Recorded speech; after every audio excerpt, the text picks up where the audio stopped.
going into it. Oh, dude, honestly, I'm as an Alabama fan, I'm worried about the Washington game tomorrow.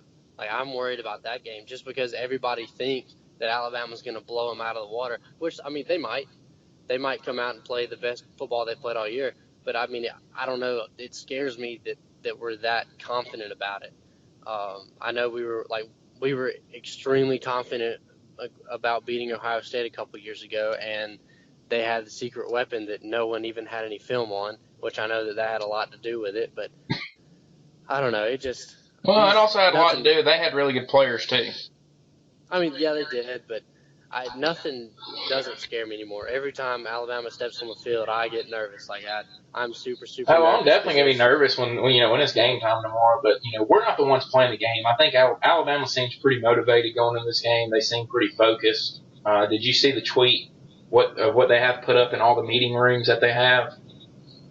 No, I didn't see it. Yeah, they got all this stuff put up where the national media has said Washington is the best secondary Alabama will face, and a Washington offensive lineman said somebody has to beat Bama, and we're going to be the team to do it.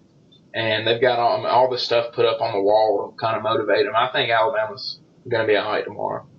I sure hope so, man. Sure hope so.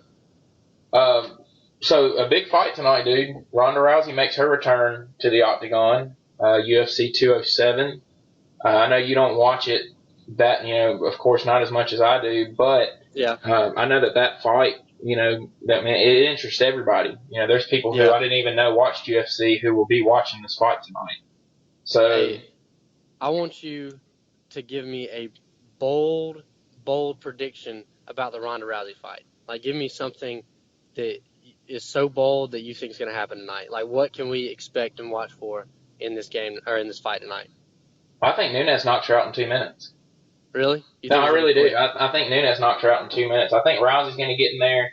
People think that the old Ronda Rousey's going to be back. When you get knocked out the way she did and then go through what she went through with suicidal thoughts, contemplating on if you wanted to come back or not, we don't really know if she's 100% sold on wanting to continue fighting. I mean, she said it in the Ellen interview. She said, this is definitely going to be one of my last fights. So she's already kind of showing she has 1 foot out the door. Nunes hits hard, and Miesha Tate said it the other day. She said, I tried to close distance on you, and when I did, every time there was a right hand landing to my temple.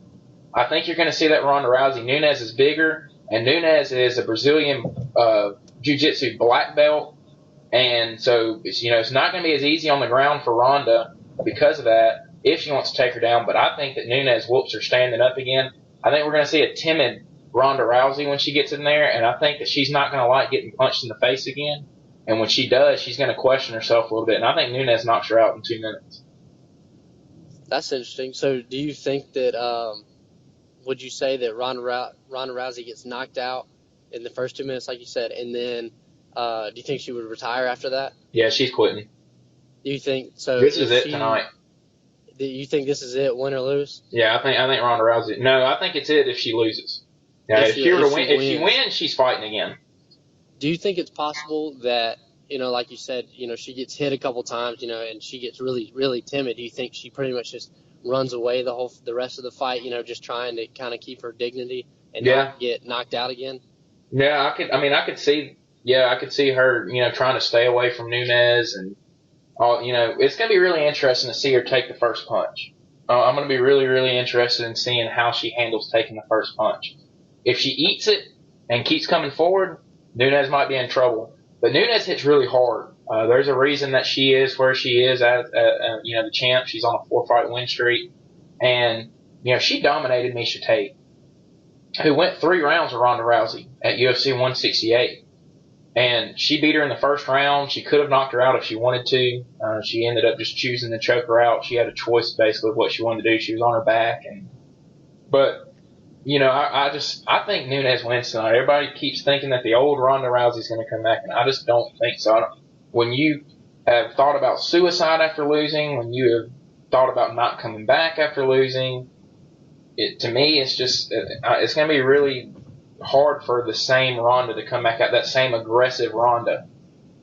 We might see a smarter Ronda Rousey, though. She may have studied that Holly Holm film, we might see a smart Ronda that because she tried to come right at Holly Holm, and Holly Holm's a counter puncher, and she was running right into punches, and Holm was ducking them, and she made Ronda mad. We might see a more calm Ronda Rousey tonight, and she may be smarter, and she may end up with the win, but I think Nunes beats her in 2 minutes.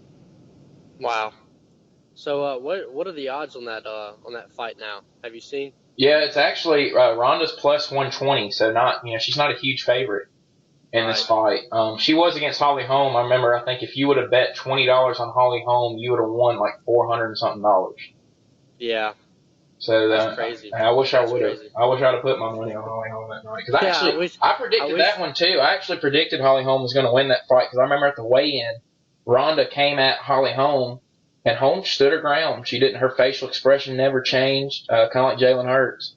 Her facial expression never changed. She never got, amped up. And then you just saw it the next day. She got in the octagon really calm and, took care of business. Nunes isn't backing down from Rousey. You can see a difference. If go look at some of the standoffs with Ronda with people like Kat Zingano and even Miesha Tate, they look a little intimidated. Nunes doesn't look intimidated. Holm didn't look intimidated. And I just think this is the best fighter Ronda Rousey's ever faced. And she's had a 13-month layoff. She's going to have a little octagon rust. We saw that when me and you watched John Jones and Oven St. Preux together this past spring. John Jones had a lot of octagon rust and, wasn't the same John Jones that we were used to seeing. I think you're going to see that with Ronda tonight early. I think she's going to have some octagon rust, and I think it can cost her tonight. It didn't cost John Jones because OSP just isn't he's not on the same level, but she's getting in there with the champ tonight. Yeah. I didn't when I first saw that she was going to come back and fight for the title immediately. I was kind of surprised and kind of questioned it a little bit. I would have fought somebody else first, but they say she's hungry. They say that she wants it back really bad, but we'll see tonight. My dad always has a saying, everybody has a plan until you get punched in the mouth. So, we'll see what happens. But I'm looking forward to it. Another big fight is the co-main event, the men's bantamweight championship. Dominic Cruz versus Cody Garbrandt. Cruz is 22-1. Garbrandt's 10-0. And they hate each other. At the morning weigh-ins yesterday, they actually got into a fight with each other and had to be pulled back by security. And are going to be in a little trouble for it. But they legit got into a fight yesterday at the weigh-ins. They don't like each other, and it's going to be really interesting. Cody Garbrandt has knocked out everybody that he has beaten, so he has 10 knockouts. Cruz is more of a guy that kind of fights for points and stays out of trouble, so it's going to be really interesting to see. I got a feeling with the way that I've seen Garbrandt all amped up, we could see something like with McGregor and Aldo, where Garbrandt tries to run up on Cruz really fast and get in his face, early, and Cruz is able to land a punch and knock him out. I'm not saying in 13 seconds like McGregor did Aldo, but early in the fight, because I think you're going to see Garbrandt really try to attack him, and so I think that fight's really intriguing. It's the fight I'm looking more forward to that fight than I am the Ronda Rousey fight, because of all the, and I think something that adds to that is they've actually done the media. They've actually done all the, getting in front of people and talking and all that. You've not seen any back and forth between Ronda and Amanda Nunes because Ronda's refused to do any media. So, it's going to be really interesting to see that fight. There's, a lot of good fights tonight. It's a good card, and I'm looking forward to watching it. But definitely the return of Ronda Rousey is a big deal. I'm going to be really interested to see if it gets as many pay-per-view buys as UFC 205 did with Conor McGregor on it. Are you gonna watch it pay-per-view, or are you gonna stream it? I'm not gonna talk about that on here. Yeah. I'm gonna stream it. I'm gonna get the fight for free. I figured out a way to do it, so I'm gonna get it for free. I'm not buying it. I'm not paying. Yeah. I didn't know if you were gonna go to Buffalo Wild Wings. No, I'm not going. Tonight? Tonight's one of the nights where you'd have to get to Buffalo Wild Wings about 5:30 or 6 to get a seat. Really?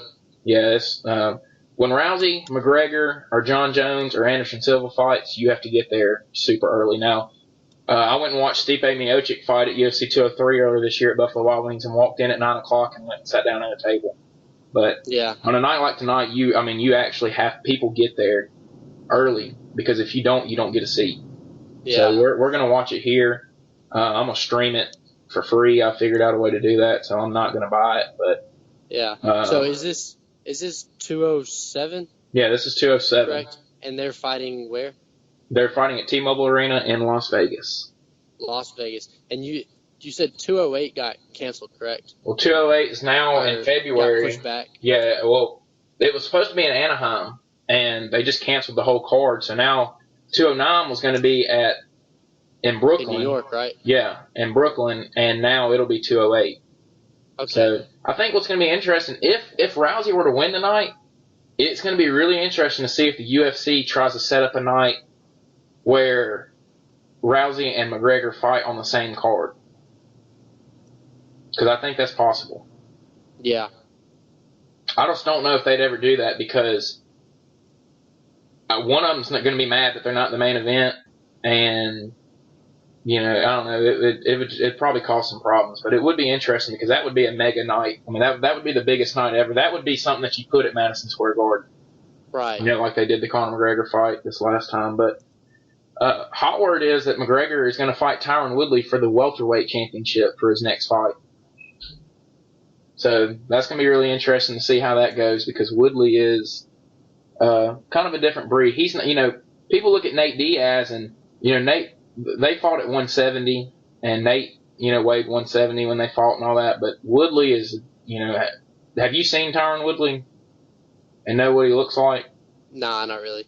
I'll send you a picture of him later. He's a very, very muscular, ripped black guy, and I think McGregor would be biting off more than he can chew. But I'm at a point now where I don't really doubt the man anymore. So yeah. It'd be that would be one of the biggest fights ever. If he could win that one and win his third different weight class title, I think he'd go down as the greatest fighter in history. I think that about does it for us, though, man. We're running out of time here. It was good to catch back up. We hadn't talked in a while. I hadn't done a podcast in a while, so you be careful going to Atlanta tomorrow, and we'll definitely talk next week about your experience in Atlanta and how that goes. And I look forward to watching all these games. We got a couple good ones going on right now, and a really good one tonight. And then, of course, we have the college football playoff tomorrow. So I'm ready for it and looking forward to it. You guys make sure to follow us on Twitter. You can follow me at Caleb Brooks 22. Tripp, they can find you at what? At T_Blackmon 9, and follow the podcast Twitter at Hiding Our Bias. And make sure tweet at us, let us know what you think, let us know what you want to hear, let us know what you want us to talk about, stuff like that. We do a lot of polls, so if y'all want to get in the polls and retweet them, that would be awesome. We really appreciate you guys. Yeah, we appreciate you guys listening. We hope you enjoyed it, and we're sorry that we took a little break. We both had a lot going on with Christmas break going on, and just couldn't ever get a time to do the podcast. We finally did today, so we hope you guys enjoyed listening, and we will see you guys next week.